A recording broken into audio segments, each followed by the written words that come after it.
Hello, everybody, and welcome back to another episode of From BA to Broadway, your premier showbiz education podcast. You know who it is. It's me. It's Mr. Brennan, Stefanik, your host, and I am bringing you those general programming reminders. Folks, every Monday we are here with our main episodes, and every Friday we are here with our miniseries In the Spotlight, and would you look at that, today is indeed Friday. 'Tis the 4th of July, and so we celebrate a new episode, and that is the only thing that we celebrate. I, of course, am not here alone. I could never be here alone. I am here with the one and only, the Broadway historian with the mostest. It is Mr. Daniel J. Solly. Danny, what is going on? Sorry, I just got really into that rabbit hole that you led me to. Sorry, he just found out about Jared from Subway. Oh my God. I wouldn't grow up eating Subway. I don't know this culture. That was a crazy read. I missed that entire intro. Hey guys, what's up? What's going on, Danny? Today's going to be a crazy episode, and I'm kind of excited for it. Okay, I can't wait. Crazy show for a crazy day. What are we talking Happy about? 4th of July, everyone. Are we talking about 1776?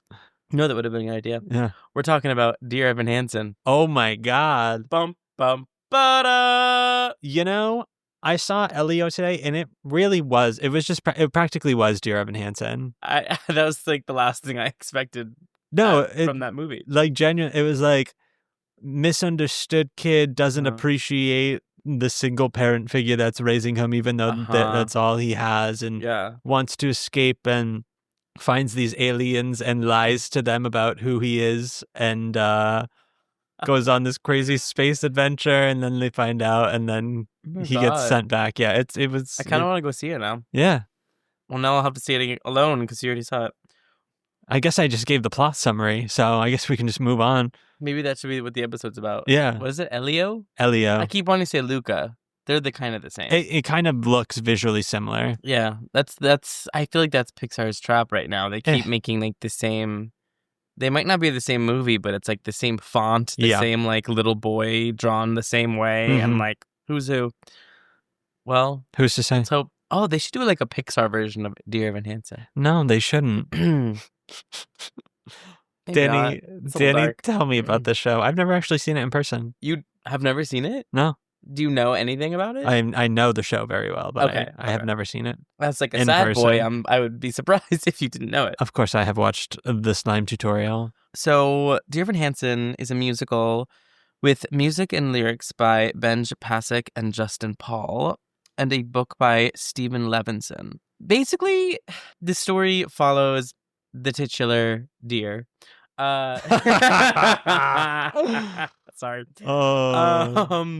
The title character, Evan Hansen, he's a high school senior who kind of struggles with social anxiety and depression and a lot of different mental health issues that are kind of vaguely unexplained. And at the top of the show, we meet him, and he has a cast on his arm because he fell out of a tree over the summer. And the whole issue is like he has no friends, he has no one to sign his cast. He comes from a single mother household. His mom is a nurse who works all hours to provide for him, so he's really just like loner, depressed, socially awkward. He forms a very, very brief connection with the other school outcast, Connor, who signs his cast. Connor then ends up taking his life, and in Connor's parents' grief, they mistakenly think that Evan and Connor were best friends. And so in a moment of just not knowing what to do, he agrees that is what they were. Yeah.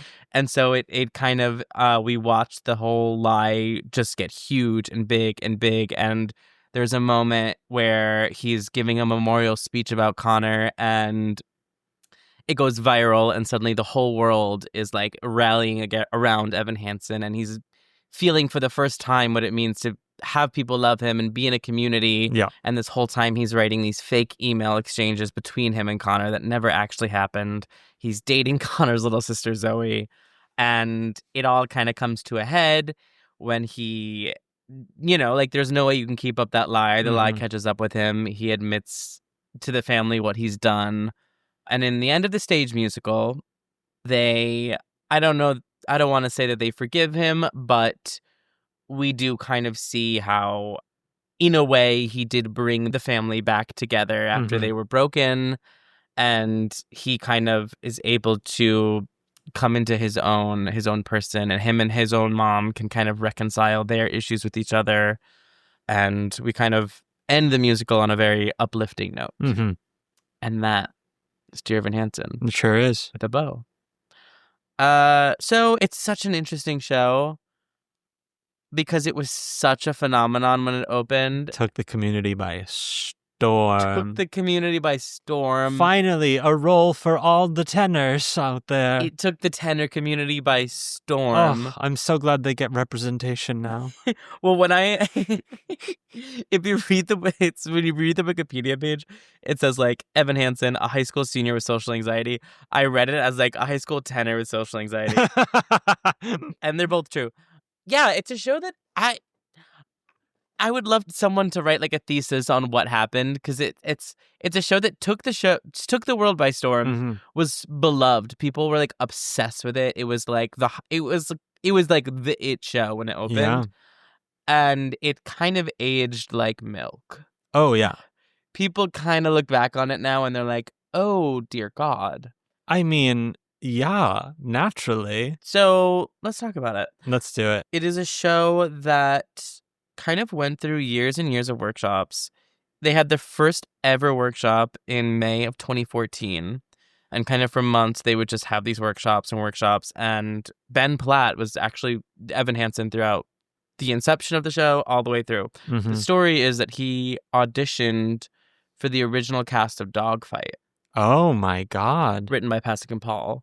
And they were like, we love you. You're way too young for this right now, but we actually are working on a brand new project that we kind of think you might be right for. Interesting. And so he was brought in. At the time, it was literally called Untitled Pasek and Paul Project. Yeah. And so that is how he got involved in Evan Hansen. That's wild. Great story in A, making sure you have a famous father, and B,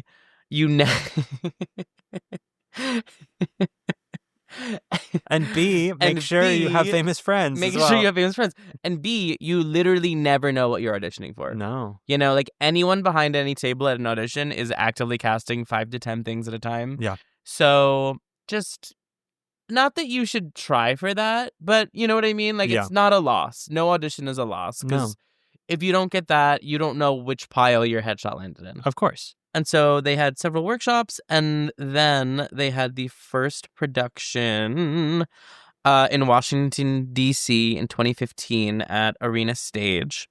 That was directed by Michael Greif, who famously is the director of Rent and several other things, but Rent. And then they moved to the Second Stage Theater in March of 2016. And then they moved to Broadway, to the Music Box Theater in November of 2016. And so the original Broadway cast featured Ben Platt as Evan Hansen, Rachel Bay Jones as Heidi, which is Evan's mom, Laura Dreyfus as Zoe Murphy, who is Connor's younger sister, Jennifer Laura Thompson and Michael Park play Cynthia and Larry, who are Connor's parents. Mike Feist, in his Broadway root days, played Connor Murphy.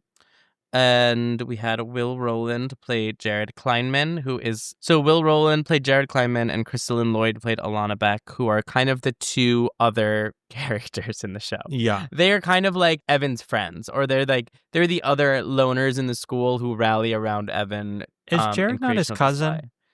Jared is, so the shtick of Jared is he is a family friend. Oh, okay, understood. Whose parents say that they will pay for his car insurance if he's nice to Evan. Oh, okay, great. Mm-hmm. And then there's like a really revealing moment in the show where Evan's like, well, Jared, maybe the real reason you talk to me is because you don't have any friends. Ha. Whoa. And because Jared is the one who helps him write the emails. Mm-hmm. And so that is our original Broadway cast. And they kind of were just, I mean, obviously Evan Hansen is the role. It is like the show. And so we got some real good Evans in there throughout the time on Broadway. We had Noah Galvin, who is famously Ben Platt's husband. Yeah. I don't know what he's famous for, but he's famous for something. I feel like that's TV. The first time he is on TV in something. But I think he came from TV World and then did Evan Hansen. Yeah.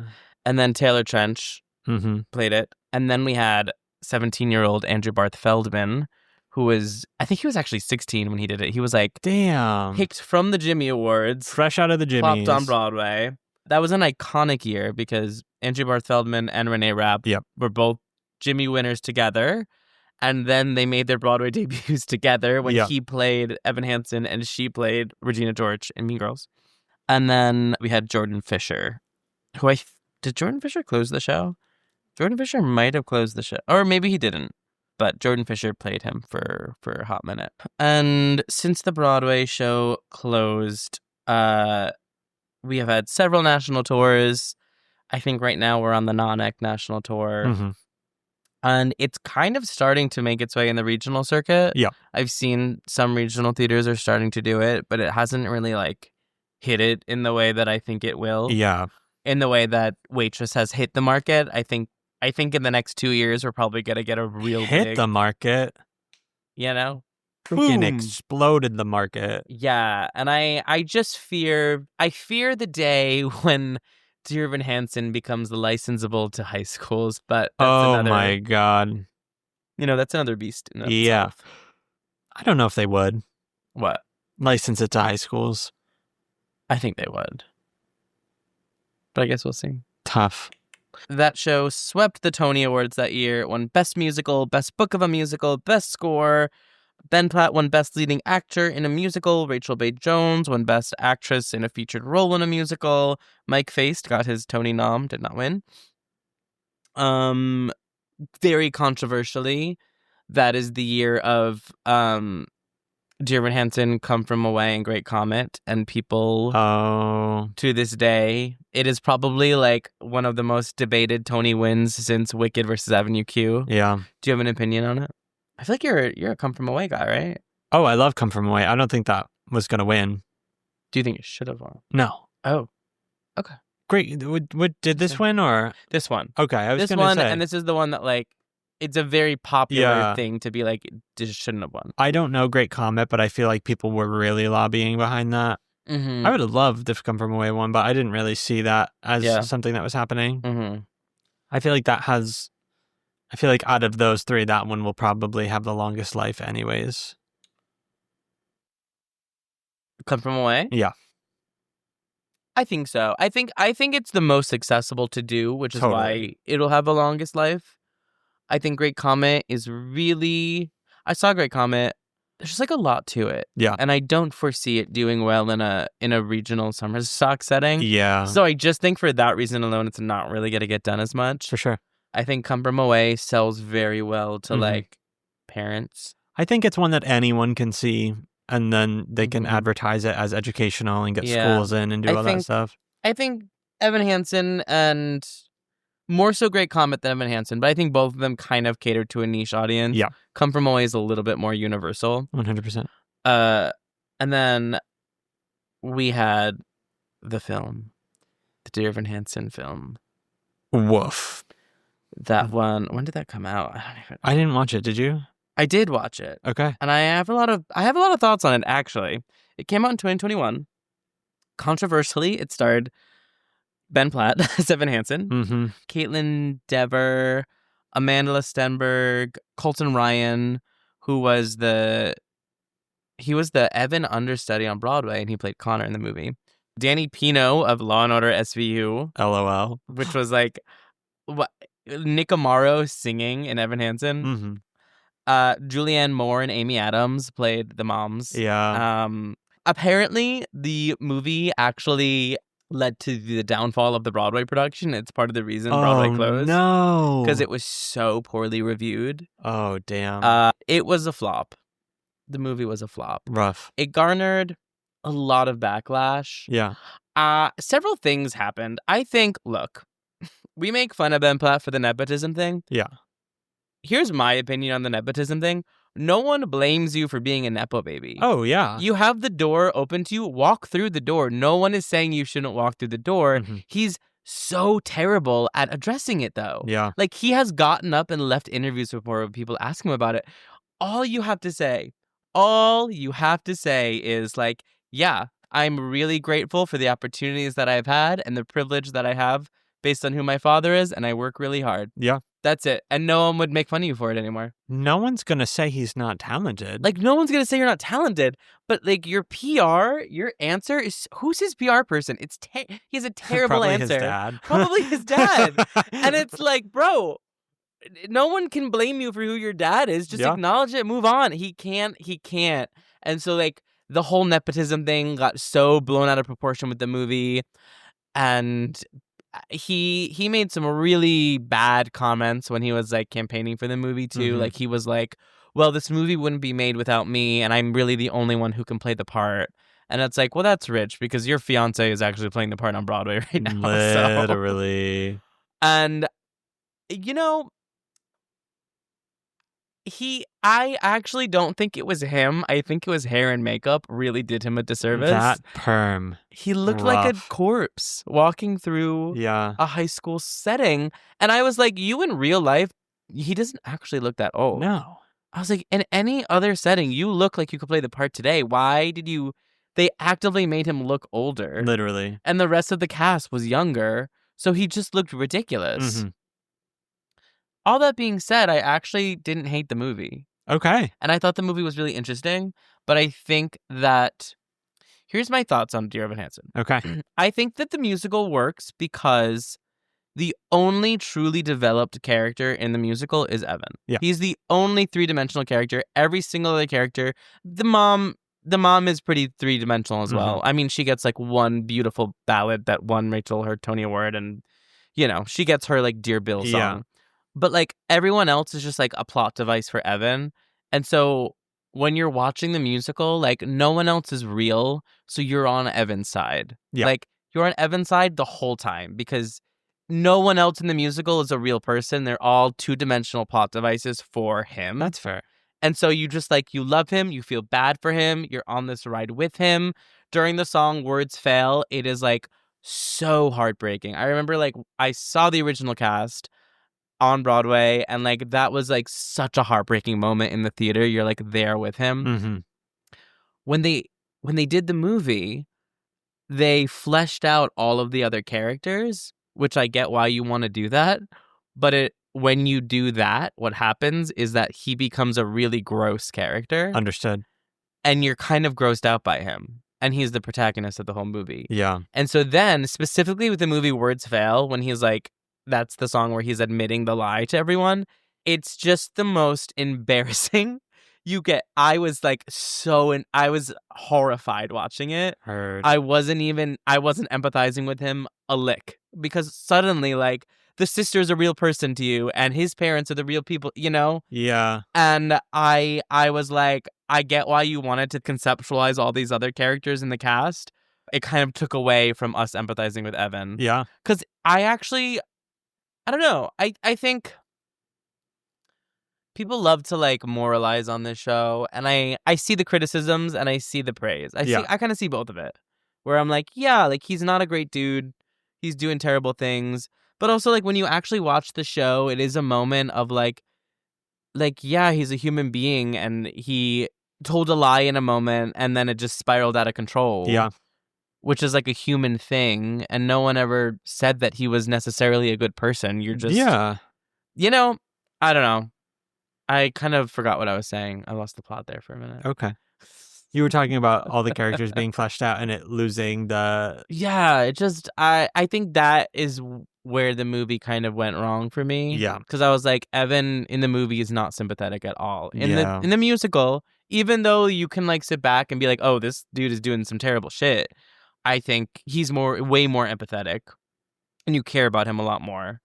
But I will say they took the note in the movie. A huge criticism of the musical is that he gets no consequences. Like he comes clean with his lie and they don't know, nothing happens to him.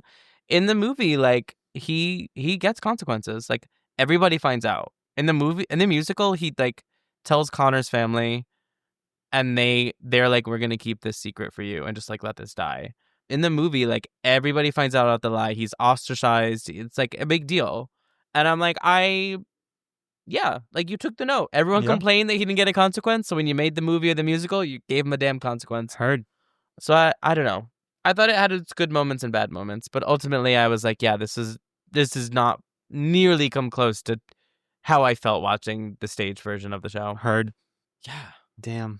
I gotta say, though, fun soundtrack. Oh, absolutely. That score, it's real fun. Yeah. It's, I don't think it's like the best thing that's ever been written in the history No. of the theater, but it's a fun one. Yeah. It's fun.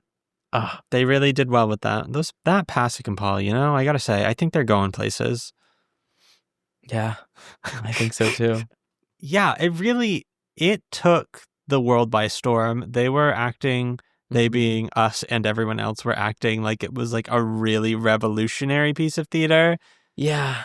And everyone was like, it's talking about like mental health and all of these things. And we're like, okay, but not in the best ways, my friends, Not in the best ways. And can we not think of any other musicals in this century that have done it way better? It's I think it's a trap when you're talking about something like mental health, where I know that like Next to Normal also falls into this trap where it's like, it's so aggressively of the time that it was written. And by the time the musical is being performed, and then by the time the musical is being looked back on, we just like know more. Heard. And we're like, we wouldn't really deal with it that way now. Yeah.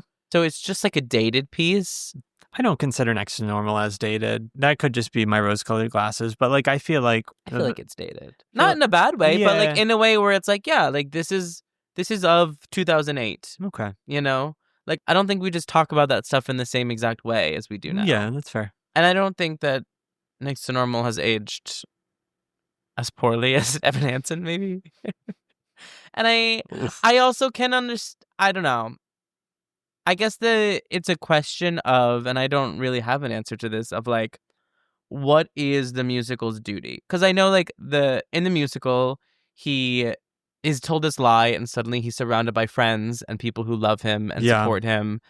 And he kind of finds his self-confidence from within and like stops taking his medication. Yeah. And people are like, that's bad. You're telling people not to take their medication. And I'm like, I mean, is the show doing that? Or is the show showing a very specific circumstance for this character?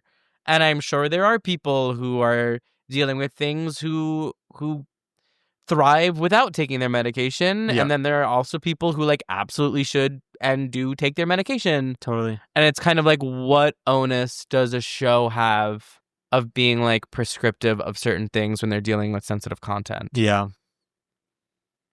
I think at the end of the day, I don't know. It was bound to be a success just for the fact that this is a story about someone who is feeling so lonely and misunderstood. Yeah. A young person feeling lonely and misunderstood to a bop and pop soundtrack. And you give that to a whole bunch of young theater kids. They are going to feel so seen and just completely ignore all of the absolutely horrific things that he does and just... I guess that's true. Yeah.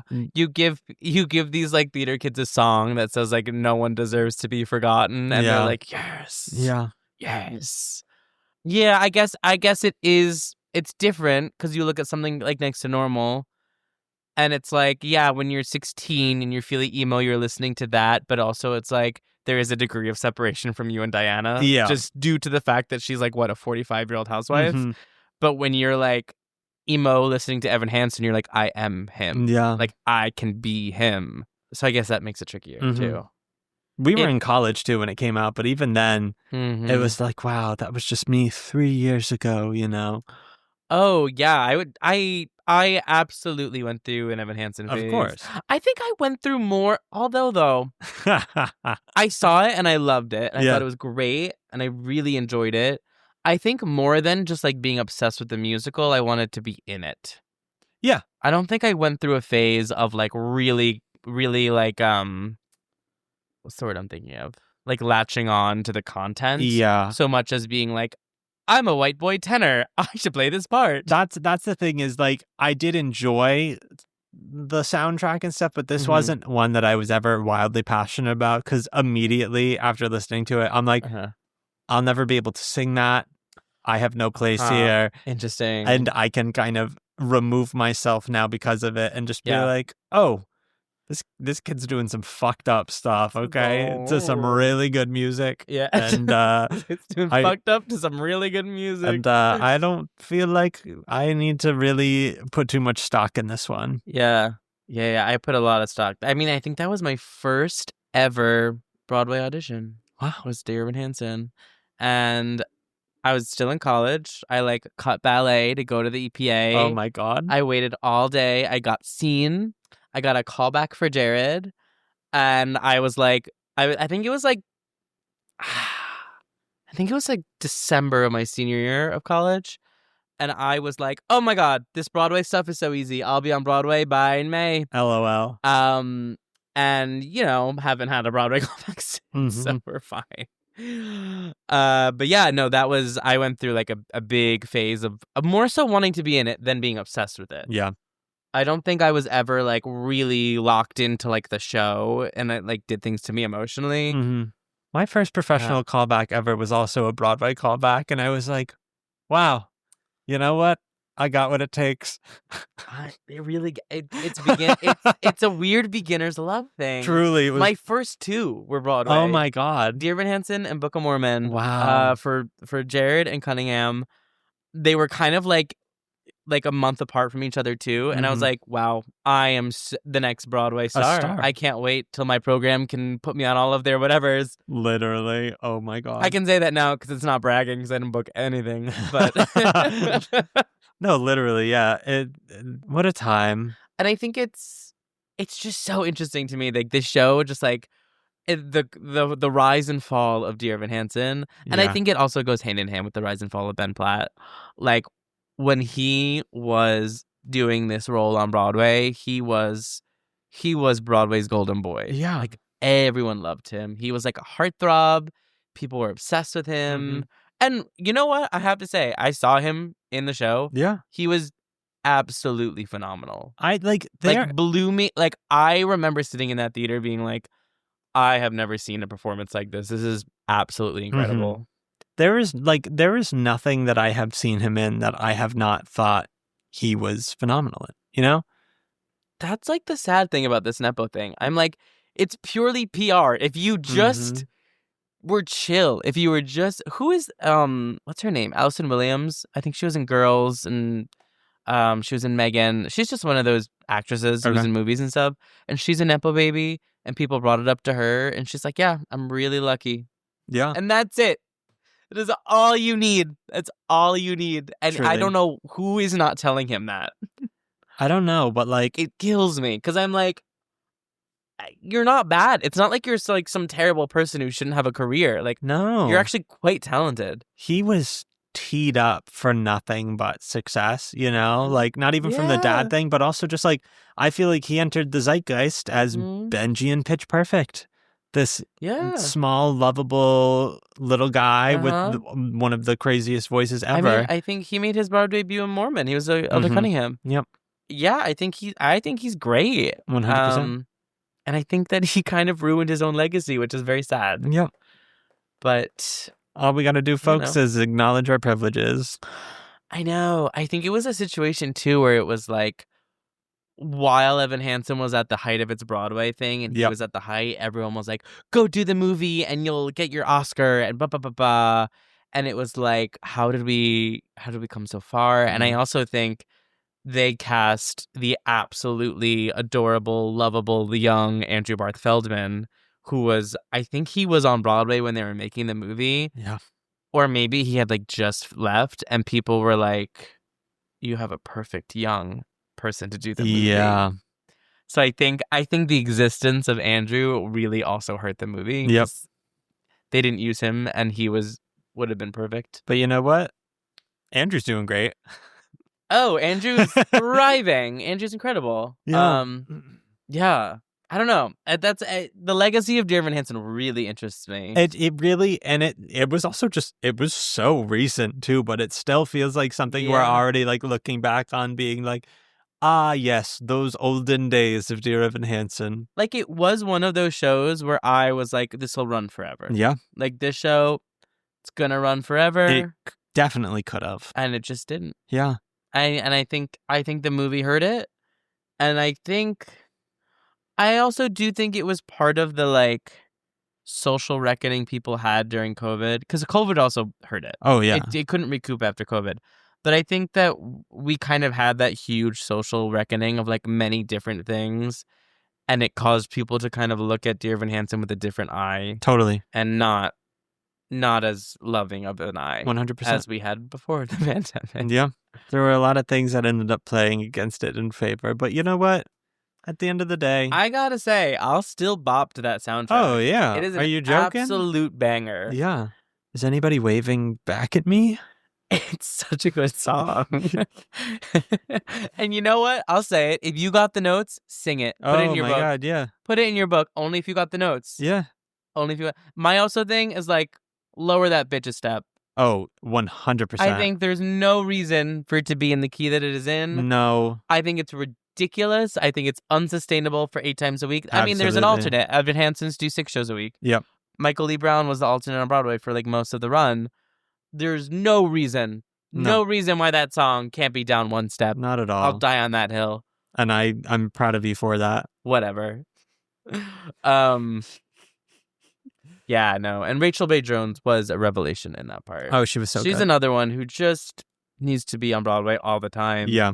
She kind of just like comes, does something iconic, then leaves. Like she was so incredible in the Pippin revival, so incredible in Dear Evan Hansen. Mm-hmm. Like the only thing that possibly could have won the Tony over Stephanie J. Block in falsettos was Rachel Bay Jones and Evan Hansen. Yeah. That was supposed to be Stephanie's Tony, and then Rachel Bay came out of nowhere, and then Stephanie won her falsettos Tony for the Cher show. Heard. You know? Truly. Well, there we go, folks. You got anything else? I am currently on the hunt this week for bootlegs of Montego Glover in Gypsy. Oh, okay. She is on this week while Audra's on vacation, resting and relaxing. Of course. Like the queen deserves. Absolutely. And if anyone's got some good old bootlegs, send them our way, and I'll kiss you on the mouth. Yeah.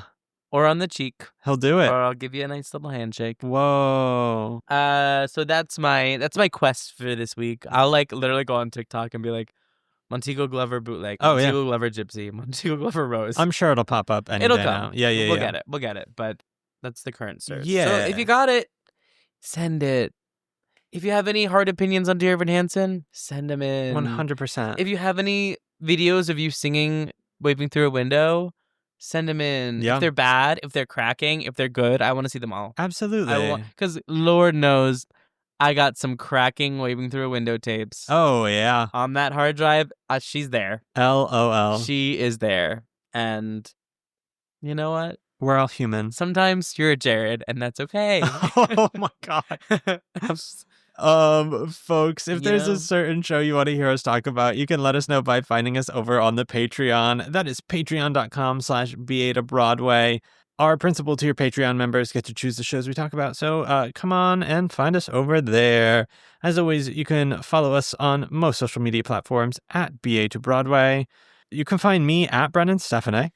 You can find me at DSols. And, I noticed the other day, I was like, the podcast Instagram has more followers than Brennan Stefanik do, which is really cool. But also, you'd think those things would go hand in hand more. Nope. No, I guess From not. BA, how much? Let's see. I think we're at 1,800 something. 1806. Yeah. Let's see how much you have. I think I'm in the 16s. 1611. Okay. Let's see me. I probably don't have a lot. 1,200. Heard. It's rough. Well, folks, the thing is, listen, the more followers that I have on Instagram, the more reputable I will seem to all of the people that I am DMing trying to get to come on the show. So if you want those stars getting in here, go follow me on Instagram as well. But more importantly, follow me on Instagram. More importantly, follow Danny. I don't post. I should post more. I'll get more on my content game, guys. Don't worry. Oh, we're going to Maybe I'll release my waving through a window Yes. tapes. On the main, pinned to the top. Nothing in the world could get me to release those. My God. Okay, folks. We'll catch you next week. And until then, bye. From BA to Broadway is created, produced, and edited by Brennan Stefanik, music by Dylan Kaufman, and cover art by Jordan Vongsithi.